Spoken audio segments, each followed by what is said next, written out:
Good afternoon, ladies and gentlemen. We are here in Maui, Hawaii, and my name is Federal Postal Judge David-Wynn Miller. I punctuate my name with a full colon because it creates a prepositional phrase. I use a hyphen to make my David Wynn a compound fact, and then I follow that with a full colon to identify my surname, which is Miller. So it's for the David Wynn of the Miller family, because full colons are prepositional phrases to express a fact. You also use it in your digital time, your full colons. Now, what we're going to do today, we're going to have 5 different segments here. And we're going to go through the parts of speech and explain what the parts of syntax are when it comes to writing. We are then going to explain how the parts of a sentence are constructed. Then we're going to go to the way that the federal government has created over 40 million mortgages under the fraudulent conveyance of language under the laws of Title 18, 1001, and Title 15, Section 1692E under false and misleading statements, Title 18, Section 242, deprivation of rights under coloring of the laws. And we're going to explain the sentence structure from the mortgage and how it is used as fraud. We're going to explain the sentence structure used by the attorneys to support the mortgage, how they are using fraud.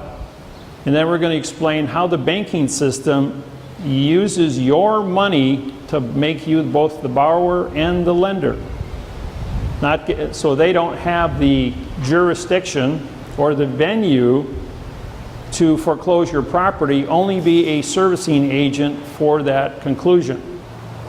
So what we're going to start with first is the parts of speech. Now the parts of speech are, we're going to use a numbering system 0 through 9. The numbering system is to identify each part of speech and how it appears between one word and another. And when we take documents and we go ahead and we put the numbers on top of the words, it's because to write the words out, to write the parts of speech word out on top of the words would take up too much time and would be too confusing. So we use a number substitution, which we will go through. Now we use 0 as a conjunction, and there's 2 conjunctions in the English language. And is a command, and the word or is an option. Now the word, the adverb, we gave a 1 because the adverb is used more than any other word, and the adverb is a modifier. It modifies the speed of which something is going to be modified at. Now the adverb will modify a verb, which is thinking or motion. So when you have a 1 in front of a 2, it's an adverb creating a verb. Now 3 is used for an adjective because an adjective represents color, opinion, and modifier, or modification, which means you're going to change something or try to influence an individual's ability to think by coloring it. If you color something and you change it, you're actually committing perjury because you're injecting your own prejudice or your opinions based on how you're going to describe it. And the word describe, de means know, ascribe means to write. So you're changing the condition to create a no written document. Now the adjective will always appear in front of a pronoun, just like we have the word black. Black is a fact. The word pen is a fact. You put black in front of pen and it means black pen. Black is an adjective. And it prejudices the word pen. You could use the word cobalt or carbon pen, because carbon is black, and it also is a shade of black. There's 1,200 shades of black, so you can basically say there's 1,200 ways to modify the word pen by just using one color, and color is an infinity of an opinion. Now, in the presentation of these numbers, the positional lodial fact which is 5, 6, and 7. The position of a word identifies using the ABC alphabet. Now, this is between two individuals when they come together. They have to agree on what alphabet they're going to use. If we were in China, we'd be using the Chinese alphabet. If we were in Russia, we'd be using the Russian alphabet. Or in France or Germany, or if we were in Arabic or Indian. So the communication skills have to be established as to what alphabet you're going to be using. Then you have to take that alphabet and spell out your word. Now, if we're going to use the English language, this would be a pen, P-E-N. If we're going to write it in Hawaiian language, it would be called a penny, P-E-N-N-Y. If we're going to use it in Spanish, it would be called a scribola. So the spelling of the word would then change. And then we have to give a term to the word spelling and identify what the pen is used for. The pen is used for writing. So we're going to give it a definition that both persons agree upon in order to communicate with each other. Now, the position is always followed by a condition of lodio. Now, lodio, L-O means location, D-I is original, and A-L is contract. That's called the parse of a word. Now, if we're going to say for my pen, for your pen, for her pen, for his pen, for our pen, every time I change the lodio position of ownership, I change the definition of this pen. If I say for your pen, for my pen, for her pen, for his pen, I'm changing the preposition, the position, and I'm also changing the ownership. So therefore, the fact is going to continue to change. I can do this 900 different ways because there are 68 prepositions and 38 articles. When you multiply those out, they come to 2,000. Divided by 2 is 1,000. Minus about 100 words that would never come together and be used in a logical explanation. So therefore, there's about 900 logical explanations to identify this one object. When you take two objects using a prepositional phrase and you bring them together, now you have for the black of the pen, or for the pen of the black. You have black, which is a fact, and you have pen, which is a fact. Well, 900 times 900 is 810,000 variables that you can write this combination into. When you add a third word to this, for the black of the pen with the writing, now writing would then become a condition of a fact. And now we have 900 times 810,000 gives you 720 million. For the black of the pen is with the writing on the paper. Now we have four words. 900 times 720,000 is 640 million variables.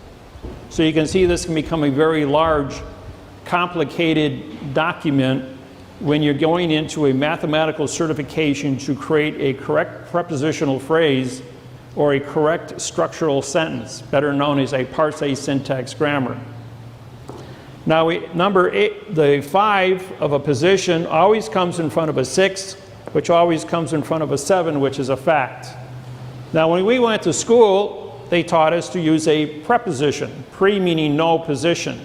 An article, which is spelled A-R-T, which is a vowel and two consonants, which means no contract. So if you had no position and no contract, you'd have a noun, N-O-U-N, which is no-no. Now, if you have a no-no, you have nothing. So they lied to us when they went to school. So we had to create a new paradigm of communications called the position lodial fact. The next factor was the past time and the future time. 8 comes, the past always comes before the future, and 8 always comes in front of 9. So it was a natural phenomena of the way that the numbers fall in, because an adverb comes before a verb, an adverb comes in front of an adjective, the adjective comes before the pronoun. The position, the lodial, and the fact are always kept together as a 5, 6, 7, and the past always comes in front of the future. Now, the past can be a word used as from, or the word, any word ending in ed would represent a past. If you have when we went to school, they taught us that a sentence must be one thought. So we have a one venue or one condition of thought, which is the correct parse syntax grammar. However, in the world of fraud, which means you're going to have going to the store from the house. Now we have two different time factors of from and to, which is now a lie because now we have two conditions of time and it's no longer a single thought sentence. So this generates when you're into fraud, fiction, lies, perjury, false, guessing, presumption, assumption. These are the world of our court systems, attorneys, and lawyers. And this is what's been going on this planet for 8,500 years. Now on April 6, 1988, the mathematical interface on grammar was perfected by myself, and it was published. And 2 days after that, the United States Secret Service showed up at my door and said, "You realize what you've done? You've just disqualified every treaty, trust, and contract between 5,000 languages for 8,500 years. When the world learns of how this mathematical interface will correct the world, there will be a world reset on communication skills, banking, international contracts, trade agreements. And so it's going to impact the way the entire planet has to do business." Now, man has never gone to war over a math problem in the history of mankind. By bringing communication skills into a mathematical procedure where we have the value certified both frontwards and backwards in every single sentence that we write. Example, for the bridge is over the water. For the water is under the bridge. Over and under are opposite prepositions, and both sentences represent the same picture. Now, if we drop the word for, which was a position, and we just say the water is under the bridge is over the water. The becomes an adverb, making bridge to be a verb. Is an adverb, making over to be a verb. The is an adverb, making water to be a verb. There's no such thing as a water, over, or bridge verb because of the modification which is represented by an adverb. All positions and all loadials, or all prepositions and all articles, when used as independent words, become adverbs. And therefore they create modification, which is your change and your perjury, and will then destroy the contents of your contracts. Now the second position we're going to do here is with the instructions on how a sentence is created. Now a sentence goes through, we use a minimum of 7 positions. We use the preposition for to start every sentence in this program because for is the strongest of the positions to start a sentence out with. We've looked at all 68 positions and we've looked at all 38 articles.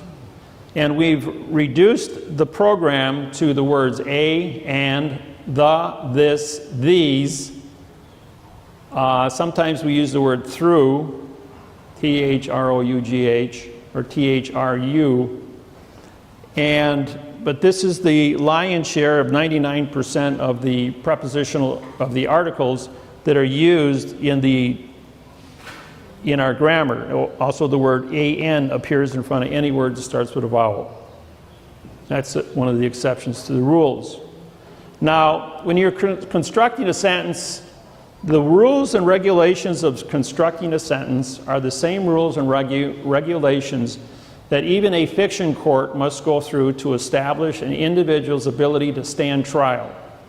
So what we've done is we have perfected that all sentences that are used in every one of our documents, and we average about 60 to 100 different sentences, but each sentence qualifies under the rules of what a court has to establish in order to be a court. And the very first thing a court must establish is the word knowledge.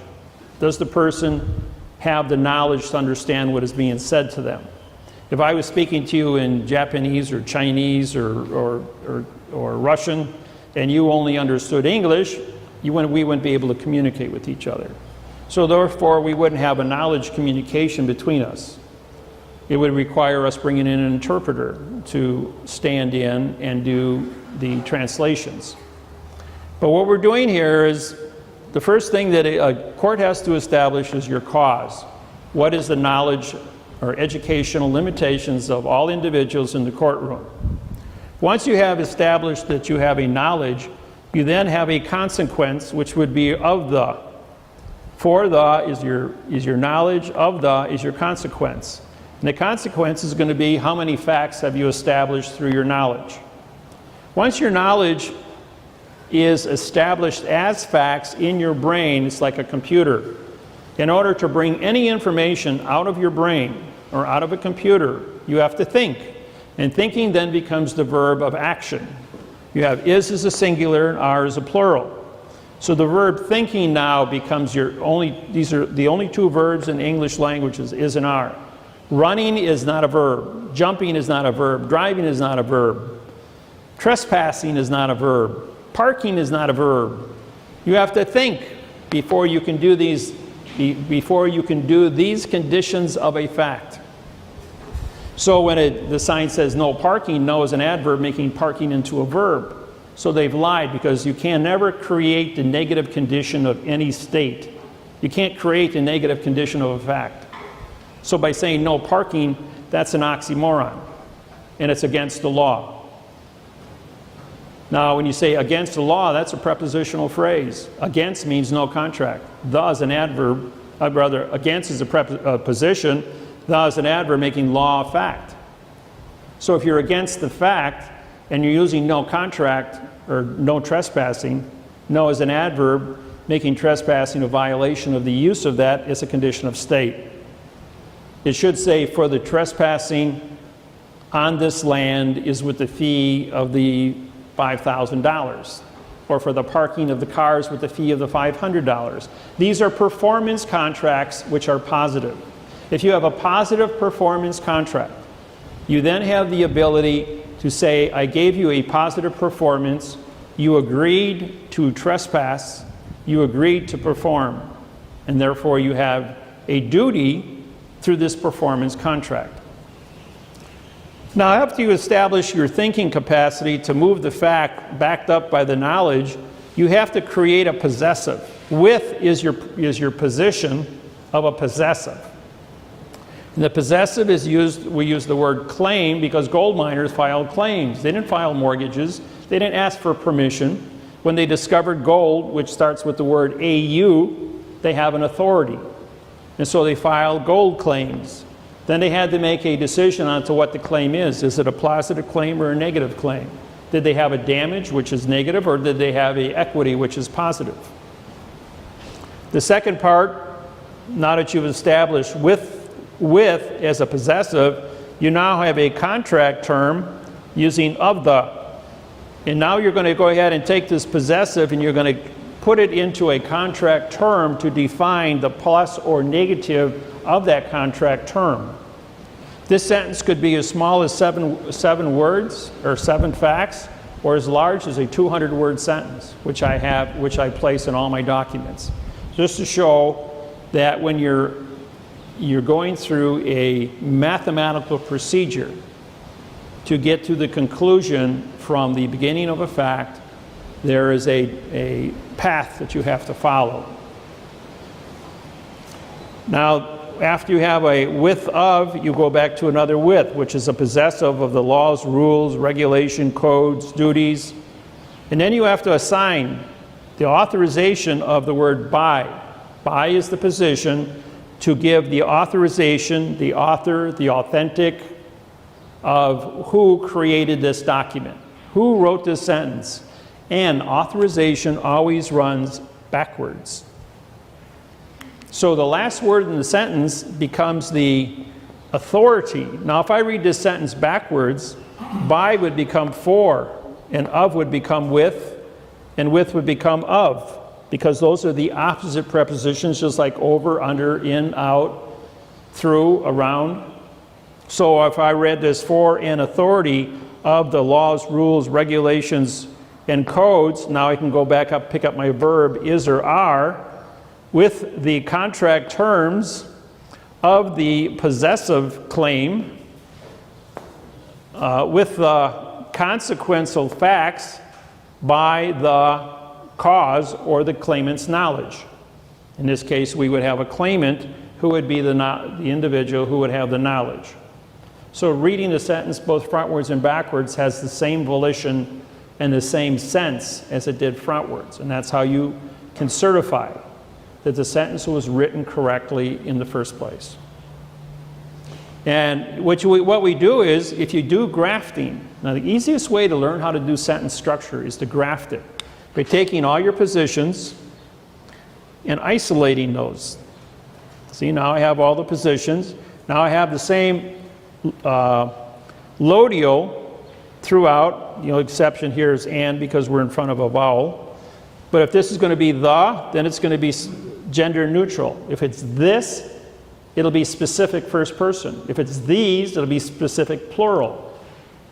So as you're using, you can use the word a, which is also specific plural, specific singular.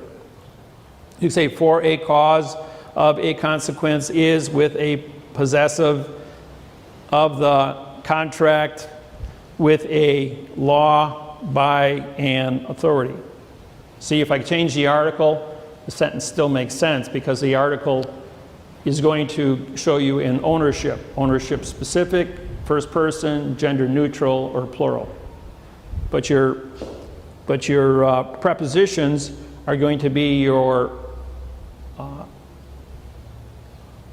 the correct way by which this is mathematically certified. Now, my computer that I use to write these documents has, I guess you could say, artificial intelligence, because it has learned through all the thousands of contracts that have gone through it, that if I use the wrong preposition, or I put two withs together, two ofs together, I'll get a red line, a green line, or a blue line under my prepositional phrase telling me that's not the standard by which you have established in this computer. And I'll have to go back and look at it a second time. And if I put too many facts in, but I don't have enough prepositions, it means the sentence was written incorrectly in the first place. And I've got to go back, and maybe a word has been out of a location, where two words were backwards. Because an individual, I'm ambidextrous. I write both my left hand and my right hand. I write frontwards and backwards, and in both directions with both hands. So my ability to see things backwards as well as frontwards simultaneously, if I'm moving too fast, I might put two words inadvertently in the wrong place, and when I read it back, or I read the sentence backwards to check the math to see if it was done in the correct format, going forward, it now shows me that I did something wrong, and I've got to go back and reread it. I might even take a day off, come back the very next day, and go and read it again with a fresh thought. I'm going like, that doesn't make any sense at all. Now I'll pull out a word, or put in a word, or get the book of synonyms and put a correct synonym in there and line it up so it makes sense. So that the entire document, just like when you write a story, you have to be in a flow with that storyline. So, any questions about sentence structure or parts of speech? All right, the next thing we're going to do, the laws were originally established, like the Roman Empire was around 3,000 years with the Latin. And before that, you had Arabic with the Egyptian. You had Persia, which was the ruling bank for 6,000 years between Asia and Europe. You had the Indian nations and the Chinese nations with 6,000 years of grammar. And the Persia was right in the middle of it all, because everybody through the trade, what we call the spice routes, or the trade routes. So in order to put this together mathematically, I had to study history going back to Gothics, which is roughly 8,500 years ago when language was first instructed. And then the parts of speech, just to identify the order of operations of the parts of speech took me 6 years of research. It was buried in Cornell University's dictionary, which is 4 feet thick, containing every word of every symbol in all 5,000 languages in written history. That's why it's a 4-foot thick dictionary. It's cost $6,000 for that dictionary. But when I found out what the parts of speech were, if you go into a Styles manual, they'll give you one definition. If you go into your dictionary Styles manual, you'll get another definition. But when you go into Cornell University's dictionary, you find out about the time of the future and the past, as well as the parts of speech and how they were used. Now, with 68 prepositions and 38 articles, we only use 7 of the positions and only 5 of the articles. And with that, we built this program. Now, the next thing I'm going to go over is the physical mechanics of what goes on in a courtroom. And then we're going to syntax a document from all of your mortgages. When you go into a courtroom, you're in a multi-plane area. Now, any level playing field of legal sports, whether it be in the Olympics or in the condition of a, just a little more. When you're in a position, if you got a football, soccer, baseball, tennis, ping pong, it doesn't matter what your game is, basketball, baseball, you always have a level playing field in sports because of the contest between individuals, skill sets. But when you walk into a courtroom, you have 5 different planes that exist to break up the continuance of evidence within that courtroom. So what happens here is the judge puts himself on plane number 1, which is higher than anyone else in the courtroom. And the judge says, well, if you look under Federal Rules of Civil Procedure 44.1, it says that the judge is a foreign entity sitting in a foreign jurisdiction. And all human beings that come into the courtroom are foreign people or foreign vessels. And they babble because of the communication skills that they speak in adverb verb, or adverb adjective pronoun, pronoun adverb verb, and pronoun adverb adjective pronoun. Those are 4 different concepts. Also, they have a concept of adverb verb, adverb verb, adverb verb, and they don't use any adjectives or any pronouns. So the judge sets himself up on his independent plane. Then they ask the witness to come up and stand inside a box. A witness box is an area where the witness cannot be heard or seen and cannot present evidence. The jury is plane number 3. A jury, J-U means outlaw or no law, and R-Y means contract. That's called par se, because the jury is, in the laws of the United States, require a 12-man jury.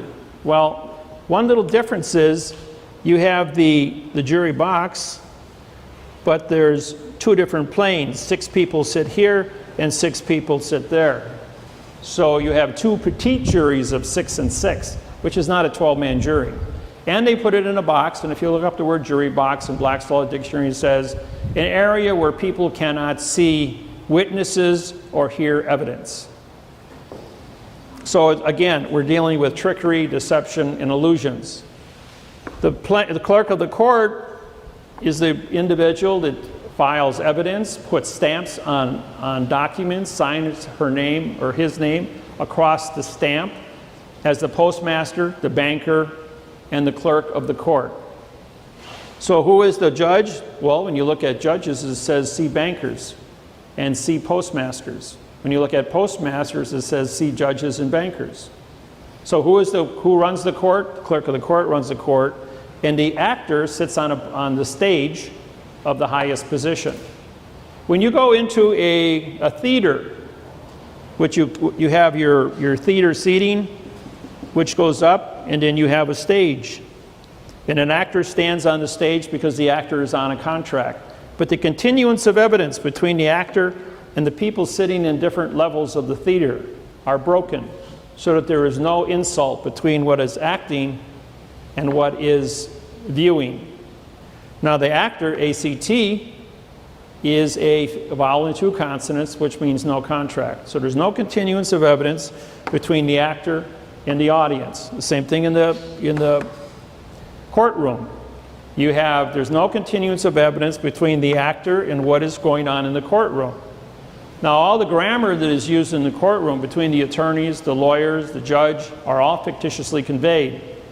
Because in the world of fiction, 6 plus 6 equals all numbers in the universe, 3 plus 3 equals all numbers in the universe in the world of fiction except 6. In the world of the fact, 3 plus 3 equals 6. And there can be no other conclusion to that statement. But if you say does 2 plus 2 equal 4, TO plus TOO equals FOR. TWO and TOO equals FORE. Did you hear what I said, what I meant when I said, what I said, what I meant, what I said? The point I just made to you is that if you get into an oral argument, the terminology of your definitions are lost in the translation of sound. Therefore, Pharaoh in 4700 BC said, "So it is written, so it shall be done." The reason for that is you have to write the facts down and use the correct sentence structure, communication, parsing, syntax, grammar. Otherwise, the information or the formation of what you are saying to another individual will not be accepted. You have to be correct. So what we're going to do here is we're going to take this first sentence. This comes from the Fannie Mae Freddie Mac mortgage. It's on page 12 of the mortgage. And it contains 43 words. And I'm going to go ahead and syntax this using the number system on the chart here. Now, borrower is going to be a pronoun. Shall is going to be an adverb in the future time. So I give it a 1.9. Be then becomes a verb. So we give it a 2.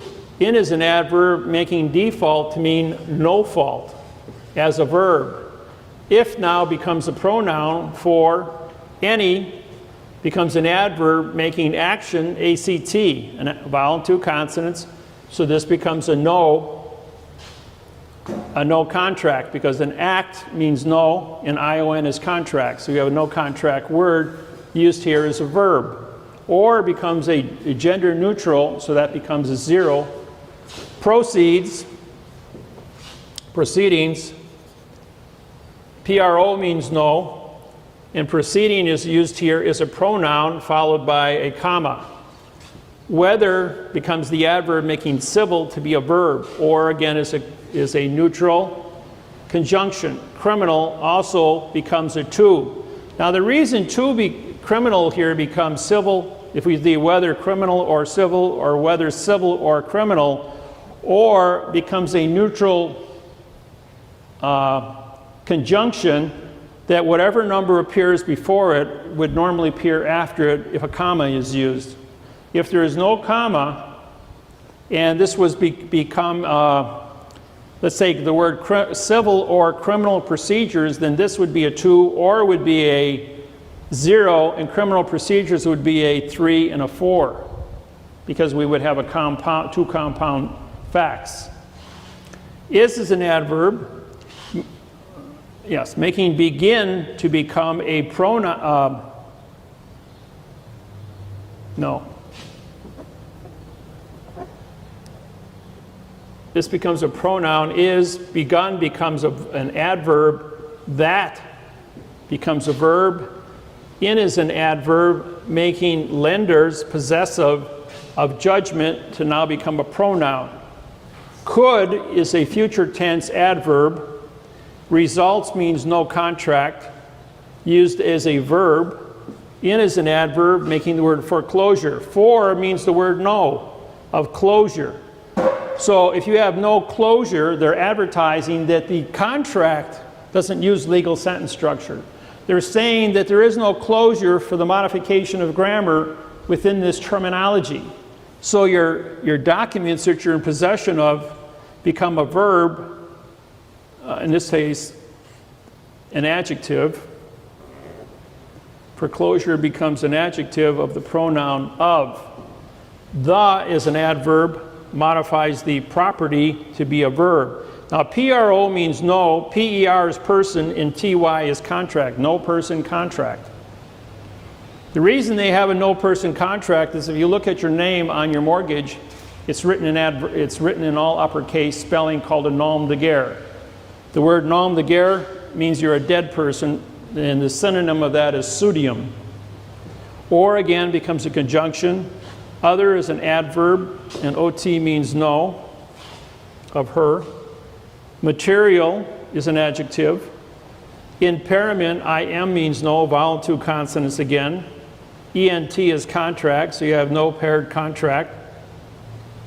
That becomes a pronoun, no, no, no. Of is an adverb, making lenders possessive to be a possessive of the adjective interest and the pronoun if. Now interest, in, means no. Ter is terra, and est is contract. So you have no earth contract when you have interest. As a result of our suing the mortgage companies, all the banks in the United States, and over 500 federal lawsuits filed at the Department of Justice and the Securities and Exchange Commission, the new language is to drop the word interest and charge rent on all your borrowed money. Same thing as the Arab worlds do with their money, with the Muslim religion. The word the now becomes a adverb, modifies the word property. Pro is no, per is person, and ty is contract, or is your conjunction. Rights is a pronoun. You have no rights. Now, when it comes to the word rights, I once said to a judge in 1985, I have rights. The judge says, a fox has a right to eat, and a chicken has a right to eat. Enough said about rights. Think about it. The word rights now becomes a pronoun. The word under means no contract. Under is an adverb, modifies the adverb this, and security becomes an adjective of the word instrument. In means no. It's used also as a pronoun. Stru means from the word construction, and ent is contract. So you have no construction contract. Why is that? Well, if it's a no construction contract written in adverb verb or adverb adjective pronoun, you have a color of security. Under now removes it from the plane of level playing field. So we can read this backwards, except for one small detail. There's no facts in the sentence. So where we started off with 43 words, we now have 1, 2, 3, 4, 5, 6, 7, 8, 9, 10, 11, 12, 13, 14, 15, 16, 17, 18, 19, 20, 21, 22, 24, 25, 26, 27, 28, 29, 30, 31, 32, 35, 36, 37, 38, 39, 40, 41, 42, 43.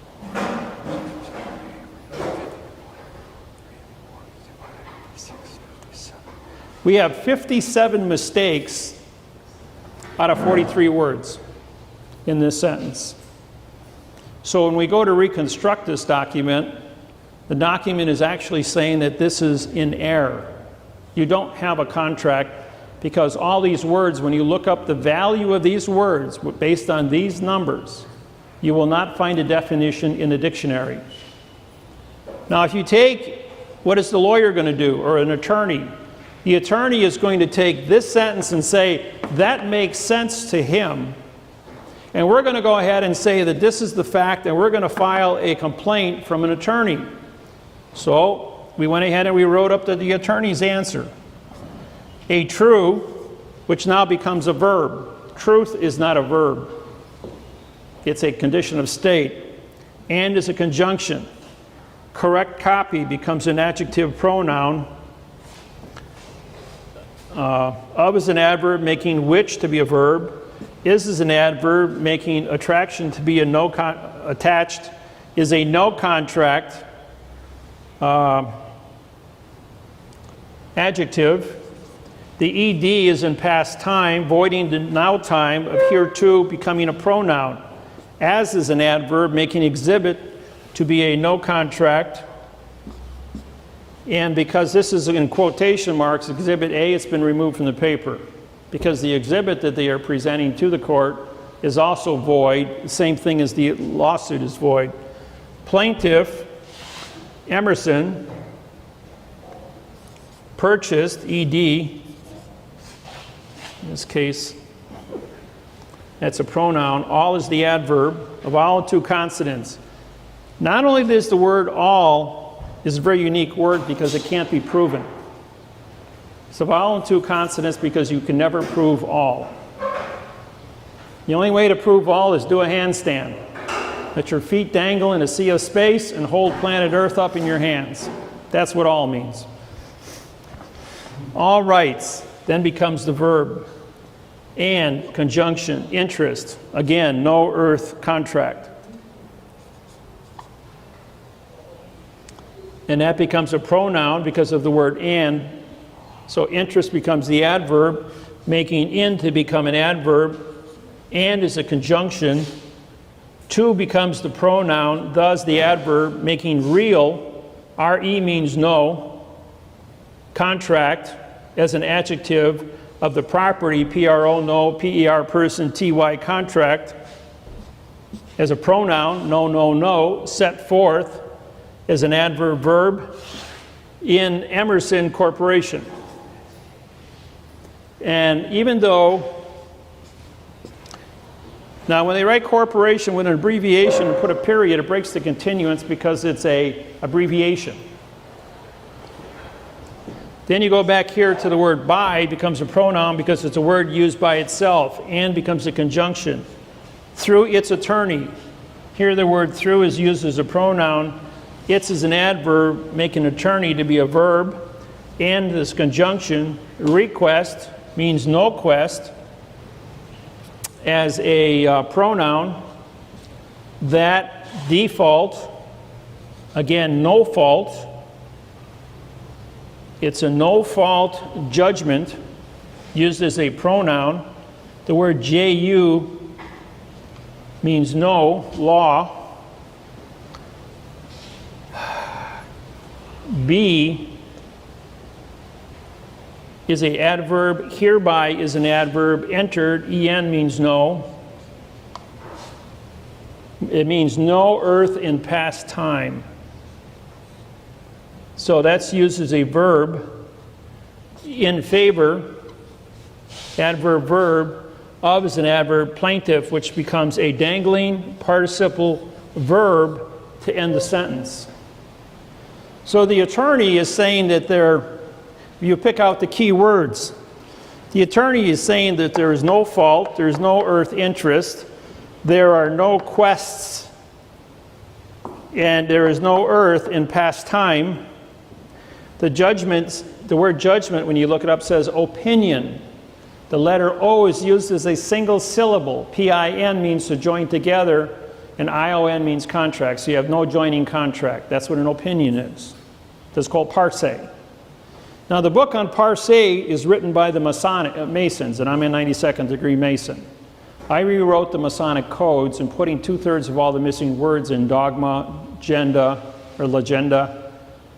And when the book was rewritten, it's 6 inches thick, 18 inches tall, and 1 foot wide.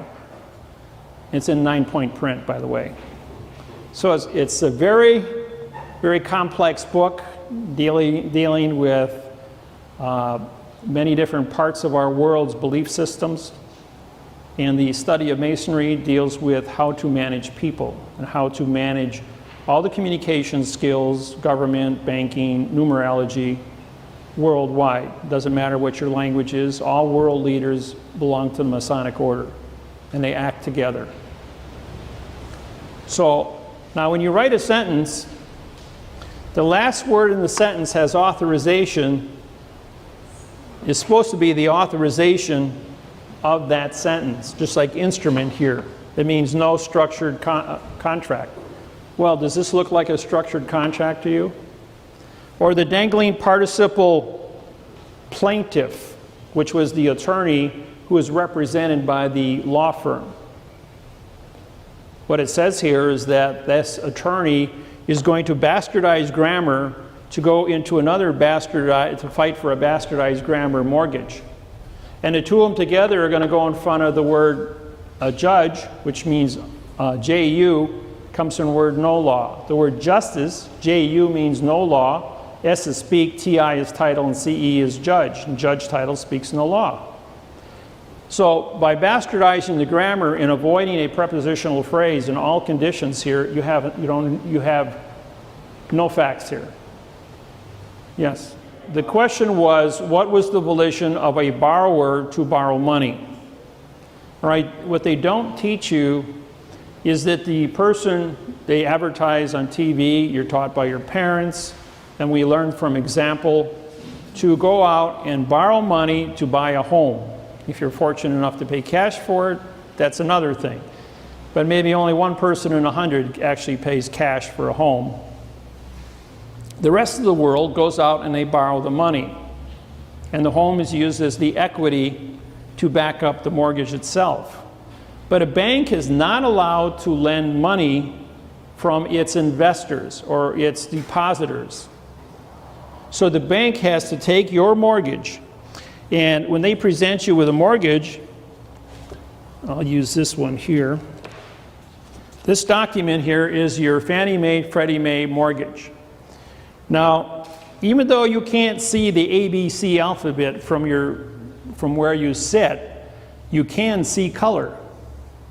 Anything that's pink is an adverb, and anything that's green on this paper is a verb. All the words that are not colored are adjective pronouns. So if you're going to modify something, your white is going to be modified and your pink is going to be modified.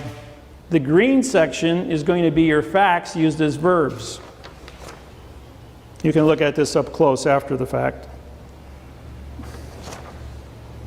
And you can see how many times that this document written by Fannie Mae and Freddie Mac has been modified to create a false document.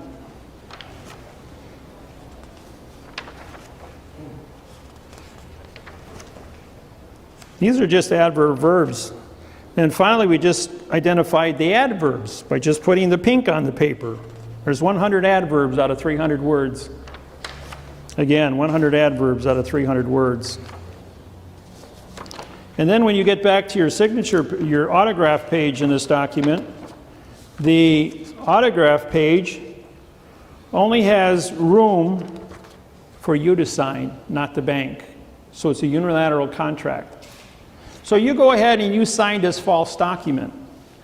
And then the bank takes this false document to a treasury window where the person standing at the treasury window hands over to the bank $500,000 so you can buy your house. And they say, well, we got a mortgage here. And the person who is going to hand that bank that mortgage money is a second grade reading level or a fiction level like this, reading level, and doesn't understand what correct parsé syntax grammar looks like. So they cut a check and give it to the bank. And the bank goes back, and the ABC bank goes ahead and they make a deposit into the ABC account with the $500,000, and now under the laws of fraction banking, because they now have a $500,000 deposit, create $5 million. Then they take that $5 million on day 2, and they write a check for $500,000 and they run it back over under Title 15, Section 1635A of the 3-day rescission law, and they give the money back to the Treasury saying, we canceled the mortgage, we canceled the loan, we're not going to borrow this money from this person's security account, Social Security account. Then they turn around and they go back and they write a note. NO means no and TE means contract, that's parsé. So now we have a no contract note where the entire document has boxes. All the numbers are placed in independent boxes. All the written words are placed into another set of boxes. A box is an enclosed area under the rules of styles of all the world's style manuals for advertising. And because the words and the numbers are kept separate by these independent boxes, and the entire document is boxed, and there's only room for one signature. A signature starts with SI, like the word sign is SI, like the word simulation is SI. When you have an autograph, which is the way I punctuate my name here, David Wynn, Miller, that's called an autograph. That means authentic, author, authorization. And that makes me a fact. But when you simulate, which is cursive writing, the root word of cursive is to do evil on others. And when you're doing evil on others by cursive and you angle your words, that's italicizing, which removes it from the paper. And if you're going to italicize what you've just written, you voided your contract. Now I have a document here. Now here's a signature. You can't see it from back there, but it's scribbled. There's no way you can make out what this name is. You've got to scribble over here. Any 2-year-old can scribble as equally as well. And by scribbling, these people are not taking jurisdiction for the words that they're placing on the paper. It is mandatory when we write a lawsuit that we go ahead and we place a flag on the lawsuit, because this is a vessel in a sea of space. All vessels under maritime law must have a flag. The flag must also, the vessel must also be accompanied by a stamp. Now, by placing the postage stamp on this document, it's a federal stamp. It pays the freight to move this document between point A and point B. When I sign my name across, autograph my name across this stamp, and my clients autograph their name across this stamp, it makes you the postmaster authorized to transport this vessel from your home to the bank, or from your home to the post office to be sent out. Yes? What's the definition of a stamp? A stamp is a certification from the post office. There's only one postal service on planet Earth, by the way. It's called the Universal Postal Union. The Universal Postal Union is responsible for all vessels on planet Earth. In other words, all 9 billion people. They're responsible for all money on planet Earth and how it is exchanged between 2 countries or between the citizens within those countries. It's a one world order established on the 22nd of October, 1871. That's our modern day. In the past, in Rome, you know, even with Jesus, you had, when a tax man came up to him, he says, "Give unto Caesar what is Caesar, give unto God what is God's." What face is on Caesar's coin? So if you're going to use Caesar's coin for the value, and his military is going to protect the value of that coin for what it is, then pay Caesar his taxes to guarantee the value of it. If you go out to a tropical island in the South Pacific, they use coral beads. Some places they use different types of stone. They had to have different types of exchange that were set up by their kings within their community. Because they were a closed community, they had to measure value so that there was fairness between how much work an individual did and for trade within the community.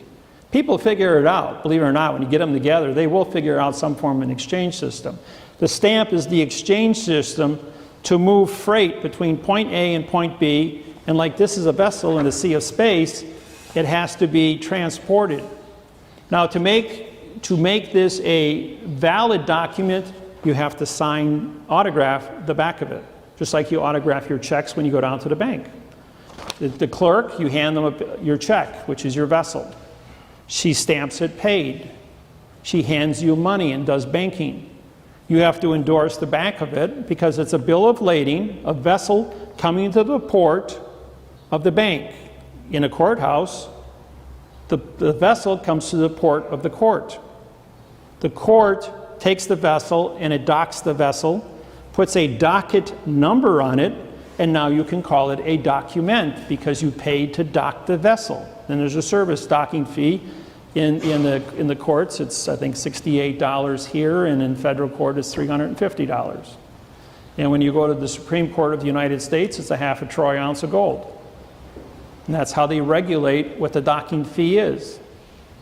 So it's all about maritime vessels. Now, what exactly is the court? When you walk into a courtroom, this room here is my federal postal court today. We have documents signed, we have stamps on it, and we're explaining to you the mechanics of how this court process functions. The federal postal court can only do grammar. We can only syntax the words on the grammar for the fraud that is perpetrated on them. This becomes the forensic evidence that is necessary. Because when you hand me your mortgage and I have forensic evidence in my hand that a lie has been committed, and this is how many mistakes are taking place in every sentence, and then a lawyer wants to answer back to you and create the same lie, we have a conspiracy here. A conspiracy under Title 18, 1001, which is fictitious conveyance of language, Title 15, Section 1692E, which is false and misleading statements, carries a $25 million fine and 30 years in prison, Title 15, Section 78 FF. Now, because you are depriving or stopping witnesses and evidence from bringing correctness to the court, this is called a deprivation. Under coloring of the law, that's Title 18-242. That carries a 15-year prison sentence and a $15,000 fine. Perjury is a $5,000 fine and 5 years in prison. Fictitious conveyance of language is a 10-year, $10,000 fine. When you take and you deprive someone and reduce them through trickery, through this kind of trickery, it's called racketeering or RICO. Title 18, 1961 carries a 30-year prison sentence and a $1 million fine. And because you send it through this goes through the mail, and the bank is sending you invoices which are fraud as this are through the mail and asking you for money, that's mail fraud. That's Title 18, 1341. That carries a $1 million fine and 30 years in prison to extort money through the mail. When you get done with this, you got a 62-year prison sentence and about $32 million total in fines that are going to be accumulated. All based on physical evidence. This is where you got to go out and prove you got a sore back or you got a bent fender on your car. These are written words on a piece of paper as forensic evidence. And these documents get bonded. You don't see a staple here because staple is not a bonding. It's a mechanical device. These are bonded with super glue. So you can glue it, you can stitch it with a sewing machine because the pilferation of the holes are like a fingerprint. Or you can rivet it with brass rivets. In 1998, I sent Janet Reno, Secretary of State Janet Reno, a letter about her false and misleading statements. She sent me back 2 sheets of paper with 6 3/8-inch diameter brass rivets to hold 2 sheets of paper together. She says, you want to talk about maritime bonding? Well, here's maritime bonding. Only person in my entire career, 34 years, that ever used brass rivets. But it just shows that she understood maritime law. So the bank goes ahead and they take your Social Security money and they lend it to you. The bank does not have title to the property. They do not have a note because it's been written in modified grammar and all the numbers are boxed. They don't have a contract because it's bastardized, written in fiction language. This is straight lines and curved lines on a piece of paper called ART, A-R-T, which is a vowel and 2 consonants, which means no contract. So therefore, if you put things in perspective, when they're using their words called real property, RE being no contract, and property being no person's contract, they're telling you, they're advertising to you through Parse that we have no contracts here, that you are a nothing. We nom de guerre your name. Now, if you look up nom de guerre as a dead person, pseudium, and you look at the laws under maritime codes, can a dead person own land or write contracts? The answer is no, it's forbidden. So they go ahead and they bastardize the grammar, so there is no contract. And no is an adverb making a negative adverb, which makes contract into a verb fiction. Again, this goes into a vicious circle of modification and trickery and deception over and over and over again. And when we go ahead and we bring a correct Parse syntax grammar document to the court, everyone's familiar with the date 12/21/2012? The Mayan calendar, the beginning of the end of the world. Thou was an adverb making end to be a verb. Thou was an adverb making world to be a verb. We ended the world of verb that day by ordering open Benjamin Franklin's Federal Postal Court, July 4th, 1775, retroactive under Title 42, 1986 for knowledge of a crime and the authorization to stop and correct it. Russell J. Gould and myself issued new oaths of office written in the correct Parse syntax grammar. As 2, we make corporation. And we also issued a new bank charter and a new court charter of how grammar will be used in a correct Parse syntax grammar format to decisions on what documents are being filed in the court system. And by doing that, using physical evidence and staying within the confinements of our charter, we now have the correct basis to stop and correct this type of a lie from happening, and this has been done 64 million times in the United States. Now, when the bank goes ahead and they take your mortgage, as soon as within 3 days of you signing your mortgage contract and your note, they then take and they sell that, what's called a securitized backed asset, to Wall Street. Or they sell it to another bank which bundles it up. The little banks will sell it to a big bank. The big bank will turn around and sell it to Wall Street, which then sells it to foreign investors as a securitized backed asset. Do they have title to your property? The answer is no, like you have title to an automobile. They can't produce the title, and when you ask the bank, where's my title? They're going to say, we don't have to show it to you. That's because they don't have it. They are only a servicing agent. They have never risked any of their own money. They have only taken your own Social Security account and created an illusion to get the money from the Treasury, which is actually a bank robbery, because this document is a lie. That means that they did not have a contract to take that money out of the Treasury in the first place. That's the same as a bank robbery. And if they committed that bank robbery, that's a crime, and it vacates their ability to contract with you. But they're out there every month, and they're asking you for money. They continue to generate a no-contract language and frustrate the individual. When you went to school, they did not teach you to read and write above a second grade reading level. The first thing the teacher taught you when you were 8, 9 years old, never start a sentence with a prepositional phrase, so that you could never create a fact. You can have 99 prepositional phrases in a row and put one adverb verb in there. That adverb verb represents the number 0. And any number, no matter how large it is, multiplied times 0 equals 0. Any number divided by 0 equals 0, no matter how big it is. And so what they did here is they threw in and modified anywhere in the sentence, and they created a lie. In the world of infinity lies, they have the world to lie. They can only be correct once with 3 plus 3 equals 6. But in the world of lying, they have an infinity of the ability to be wrong, to teach us how not to read and write, to be wrong. And what was Pandora's box? You open Pandora and you release all the evils in the world. The Pandora's box was the mathematical interface on grammar.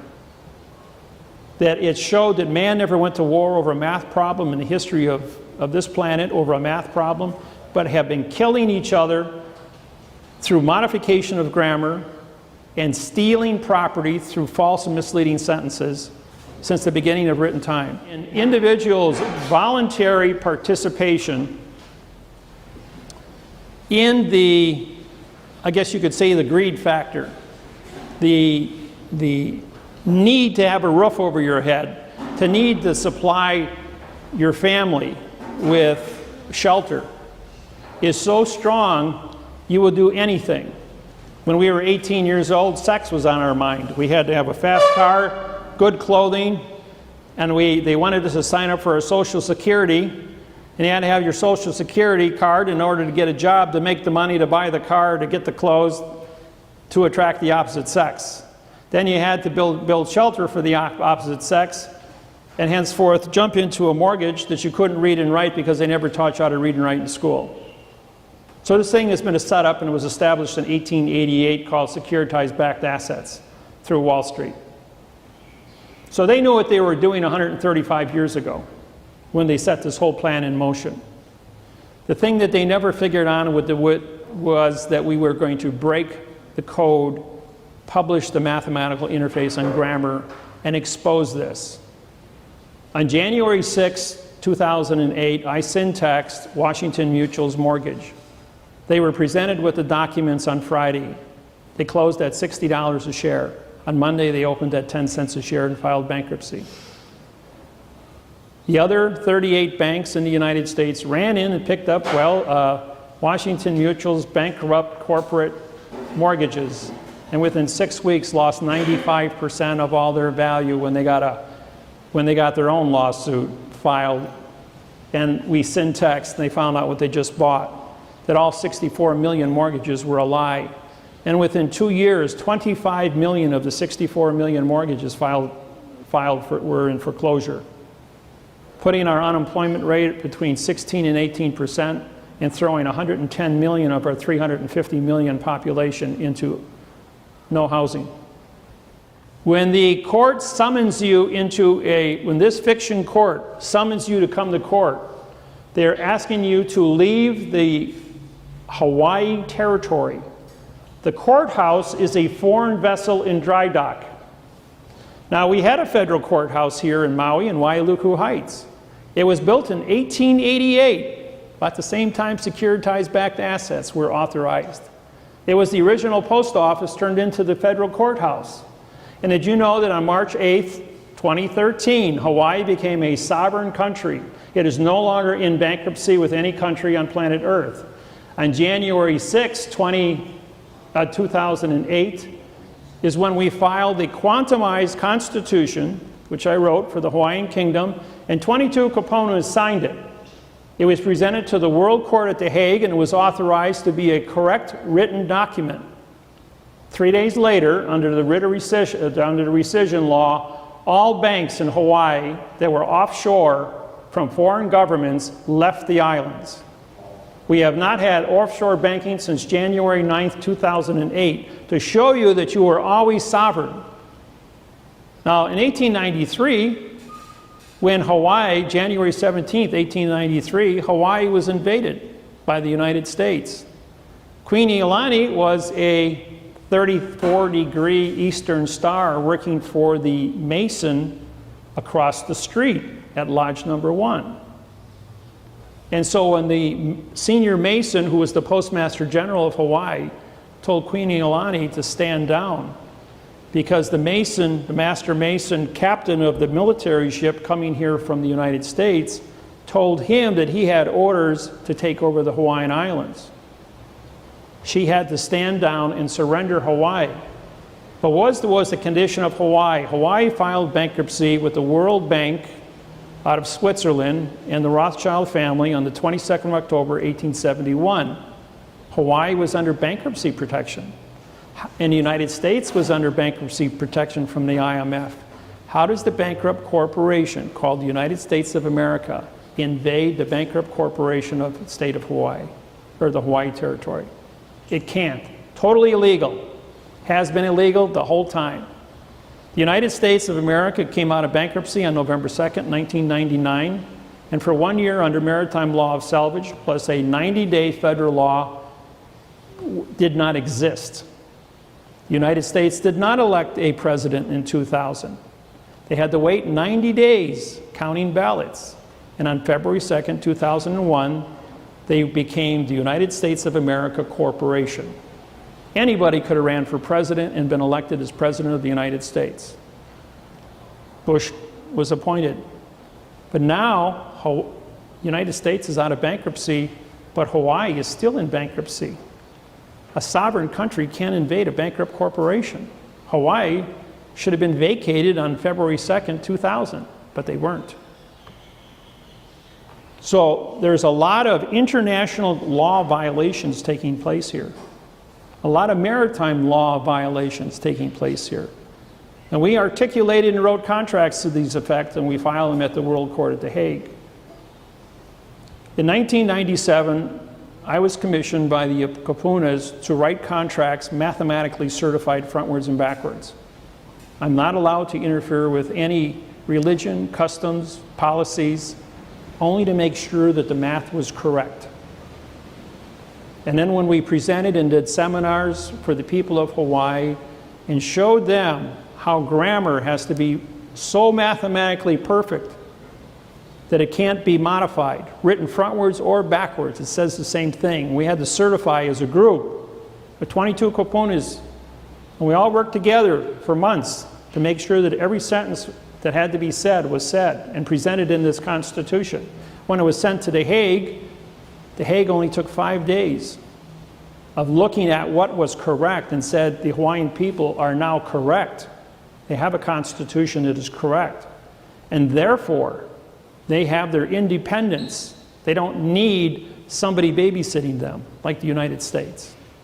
Even though we use the United States dollar here, we still have a constitution that says we can read and write, and all the documents that have been filed since those days have been all written in the correct Parsee syntax grammar. And we continue to police fraudulent grammar like this and bring it to trial. We contact the Department of Justice, the Securities and Exchange Commission, the Consumer Fraud Protection Bureau out of Iowa City, Iowa, the postal inspectors, criminal division in Chicago, because these things go through the United States Priority Mail as fraudulently conveyed documents. You know what they say? These are not government employees, therefore we don't have any jurisdiction. The least common denominator between all these things is the American flag. The FBI, the CIA, the NSA, the KGB. Yeah, we send stuff to Russia. In 1998, shut down the entire postal service in the United States for 2 years, for 2 whole weeks. Because the Russians came back and said, hey, we got a document here that's written in the correct Parsee syntax grammar, translated in the Russian in the correct Parsee syntax grammar. In 6 weeks after that, Russia collapsed. The Senate, the Congress, the legislature of Russia were taken over by the KGB, and the Supreme Court were all put under arrest because of false and misleading statements. These documents, when they saw them, changed the entire politics, and the Cold War ended. And Russia became a capitalist country like the US. That was the first one to go down. When the United States government saw this here, the only thing they keep doing is we're asking the criminals to police the criminals. But if you look at their oath of office for all these different divisions, they're written in adverb verb, italicized and placed into a box, which say nothing. So they're not authorized to carry a gun or a badge, because of the fictitious conveyance of language that they have perpetrated on the American people.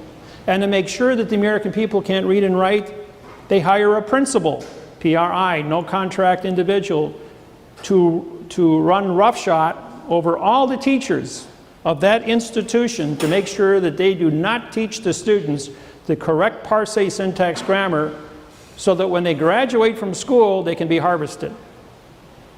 Anybody that had a 4.0 student grade point average, you knew that they were lying better than anybody else, or could be brainwashed better than anybody else. And the guy that was flunking, his brain wouldn't accept an adverb verb lie. And that's why 38% of the students quit high school, because they will not accept a lie and they don't want to be brainwashed down that far. So what's happening today is my website, the website is dwmlc.com.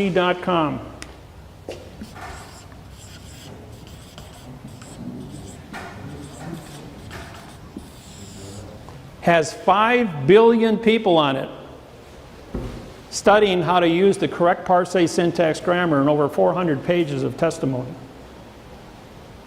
So what we have here is we have corrected, positively identified how we are being cheated. We have the forensic evidence, and we have the court system, the Federal Postal Court, now established so that we can take and bring correctness to our world of contracts. And if you've been listening to the political agendas that are happening and what's going on in the newspapers of Hawaii coming up to our election, it shows that they are fully aware that Hawaii became sovereign on March 8, 2013. On March 11th, 2013, 170,000 tons of gold bullion was moved into Honolulu, putting back the gold that was taken out on October 22nd, 1871 by the World Bank to make Hawaii the new central bank of the Pacific. So there's going to be a lot of changes happening in the near future here. So we have an election coming up, and our politicians are becoming aware of what's available They're becoming aware of this grammar. They're becoming aware of the sovereignty. And little by little, they're starting to speak out, and it's showing up in the newspapers. So I think by the time the election rolls around, we'll have enough educated people to stop and correct the wrongs that are going on out here. Stop the foreclosures that have taken place. 4 years ago, I filed a lawsuit at the federal court, and we froze all foreclosures in the Hawaiian Islands for 15 months because they knew they were wrong. There are no titles in Hawaii. There have never been titles in Hawaii since 1800. So how can they sell, how can they advertise and say that they have a title to the property and use it as a verb and use the word true and correct when this is a bold-faced lie? This is perjury. So this law firm is being prosecuted. This law firm asked for $20,000 in royalties to justify this and get paid for this, and we are suing them for false and misleading statements for $25 million and a $80,000 violation of what they're at through mail fraud, because under Title 15, 1639A, they have to pay 4 times damages for how much they're trying to extort through the Rescissions Act. So I haven't brought up any names here today as far as specific organizations go, because this is only about the Parse syntax grammar.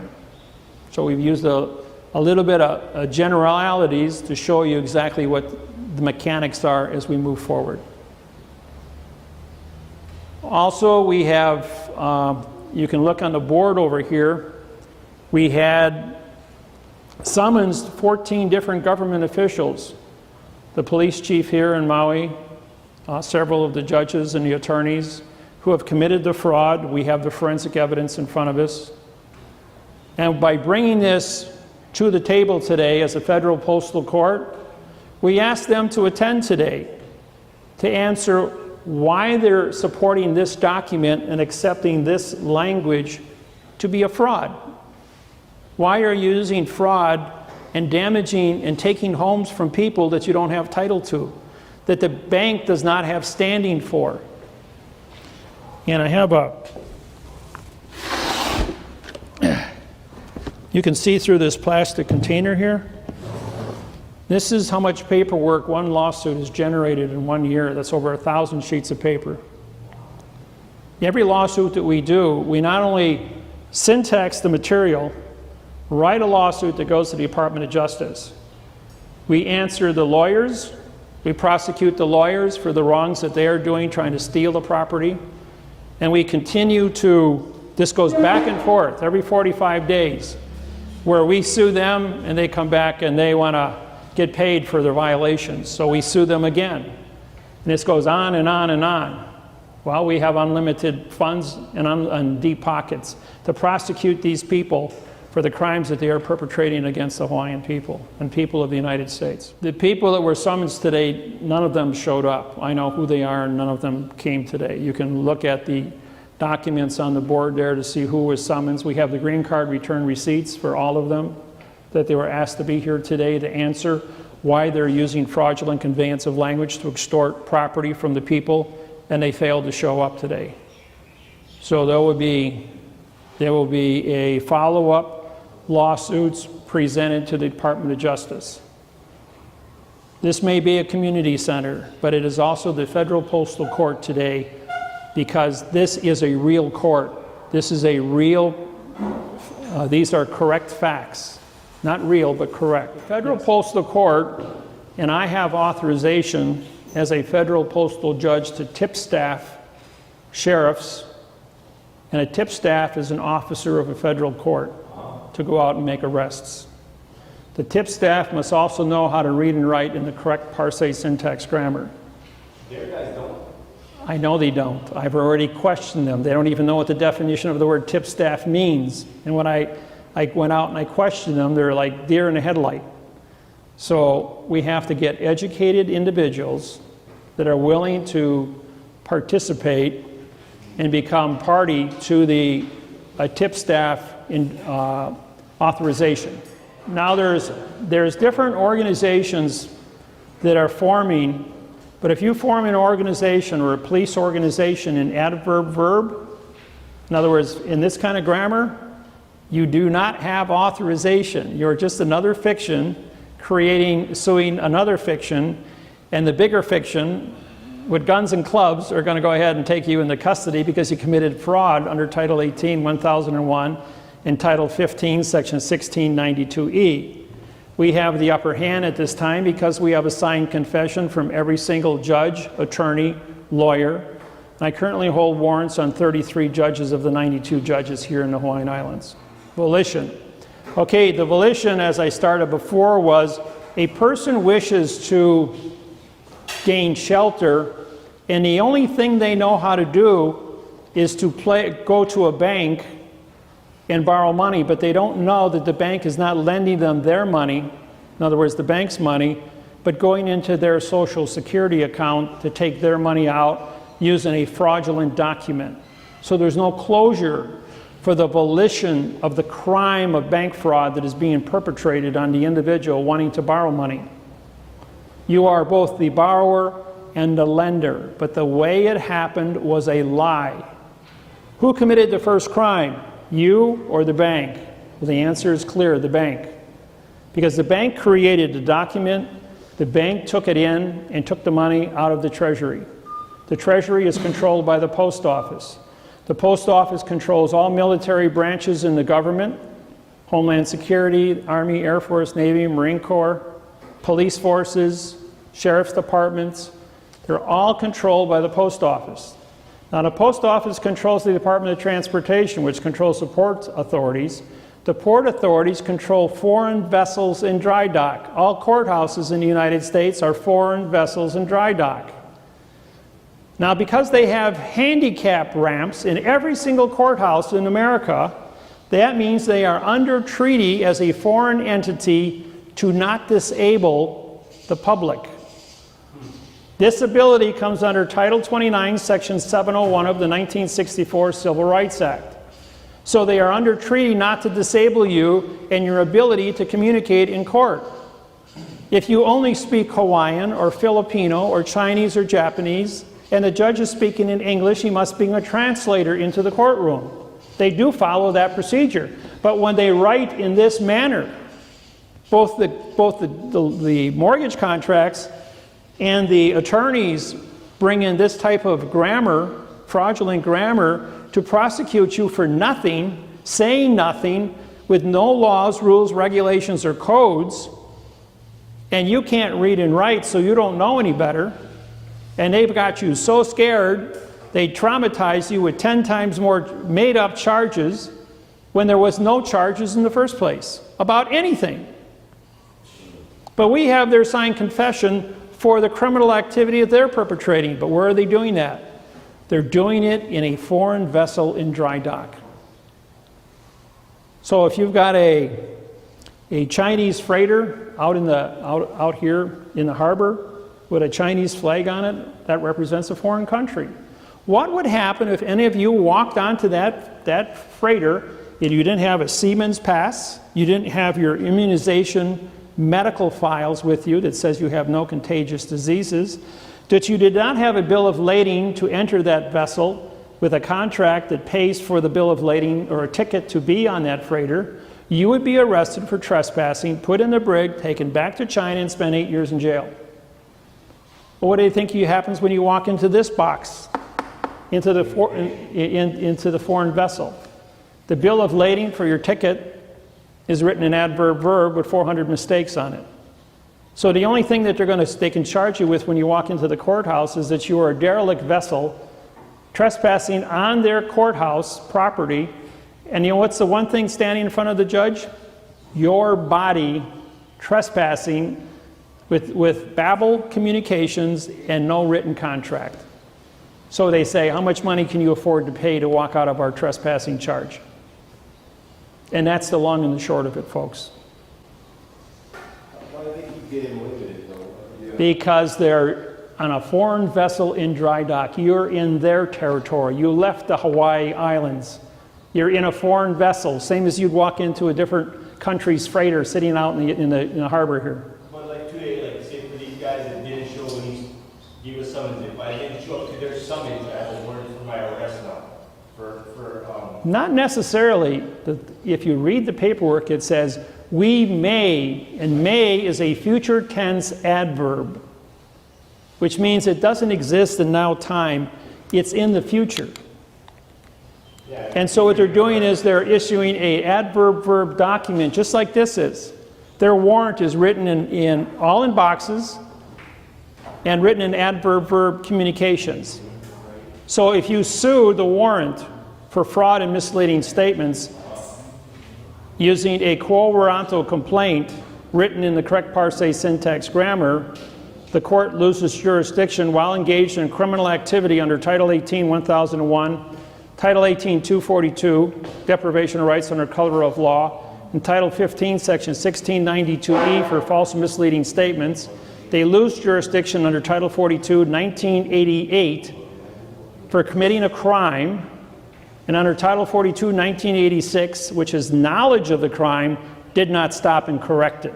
So therefore, that makes them all who participated and signed the warrant to be co-conspirators under Title 18, 241, and witness each other under conspiracy, which carries a 10-year, $10,000 fine for each one that would sign and witness. So we have organized crime acting as the police force or as the judiciary here on the island. Because I would have to syntax what has done wrong, write the lawsuit under quo warranto, and then send it to the court to show them the criminal act that they did, send it to the police department, file a claim with the sheriff's department that the court has issued fraudulent documents, and then notify the Department of Justice in Washington, D.C. that organized crime has taken over our courts. Okay? That's black and white, folks. I can't get any clearer than that. What they're going to do is they're going to come back and say, we cannot understand what is correct. We can only understand what is fiction. And if you believe that, then they're going to want you to participate with their fiction. Don't. You can continually sue them for the correct parse syntax grammar for the avoidance of perjury. And they can't ask you to commit perjury or join with their perjury because that's a crime. All right? Your volition, folks, when you go to get something, there's a thing called closure. Under maritime law of contracts, you must have closure for the word terms in the documents, for the criminal charges or what the laws are in the documents. In other words, you have to have a dictionary attached to your document. You cannot, if you have abbreviations, they have to identify what the abbreviations mean. It has to be all written out in the correct parse syntax grammar, not adverb verb. So don't think that you are at fault. You have to push them to give you closure on everything they do, or they do not have jurisdiction.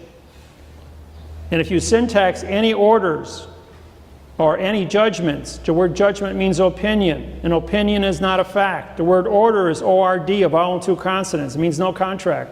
It's written in the same format of no contract language. So if you continually sue them to be correct, they have to vacate. Any other questions? Well, we have a Freddie Mac, Fannie Mae, uniform commercial. So look at the second page in paragraph C and see if they have. C is the lender. C is the lender? Yeah, on this one. And this lender is in bankruptcy and has been out of business since 2005. When you hand me a document, I also go in and I research the history of that lender to see who bought them and how many times they've been traded. And my own parents, my mother and father, their home was bought and sold 14 times in 12 years. They never knew who actually owned the house. I mean, who they had a mortgage with. And even though they never missed a mortgage payment, according to the fifth person who had bought it and traded 5 times before their payment from number 1 got to number 5, started foreclosure because they never got the money was forwarded to them. Even though they kept selling the mortgage over and over and over again, so they buried it. The point I'm trying to make here is that the document was written 40 million times to be fraud so that they go out and harvest the people. This was a setup from the get-go. MERS filed bankruptcy in 2002, never paid money, never received money, and never signed a contract.